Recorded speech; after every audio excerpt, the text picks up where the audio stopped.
நேத்து பிரதோஷன்றதுனால அப்படியே ஈவினிங்காக கிளம்பி கோவிலுக்கு போயாச்சு. கோயிலுக்கு போகிறதுக்கு முன்னாடி பார்த்தீங்கன்னா நிறைய தண்ணி வெளியில் வந்தது.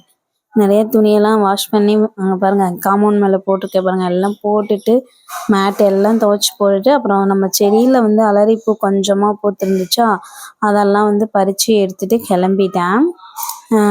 கோயிலுக்கு போகணும். நேற்று ஒரே மனசு ஒரே ஒரு மாதிரி இருந்துச்சு. சரி போயே ஆகணும்னு சொல்லிட்டு கிளம்பியாச்சு. பிரதோஷத்துக்கு லேட் ஆனாலும் பரவாயில்லன்னு போனப்போ பார்த்தீங்கன்னா அபிஷேகம் எல்லாமே முடிஞ்சிடுச்சு. ஆராதனை மட்டும்தான் நடக்க இருந்துச்சு. போனோடனே விளக்கேற்றுறவங்களாம் ஏற்றுங்க அப்படின்னாங்க சாமி. அதான் நம்மளும் விளக்கெல்லாம் ஏற்றி வச்சுட்டு சாமியை தரிசனம் பண்ண ஆரம்பிச்சாச்சு. அர்ச்சனை ஆரம்பிச்சிட்டாங்க. நாங்கள் போய் விளக்கேற்றின உடனே அர்ச்சனை ஸ்டார்ட் பண்ணிட்டாங்க. எதனா சனி பிரதோஷம் இது மாதிரி இருக்கும் போது தான் எங்கள் கோவிலில் பார்த்திங்கன்னா நிறைய மக்கள் வருவாங்க. இப்போல்லாம் கம்மி பேர் தான் வருவாங்க. நம்மளும் போய் பொறுமையாக அமைதியாக நம்ம சிவனை தரிசனம் பண்ணியாச்சு. சிவபுராணமும் பாடினோம். எப்பயுமே பிரதோஷம் அன்னைக்கு சிவபுராணம் பாடுவோம் அங்கே நின்று எல்லாருமா சேர்ந்து.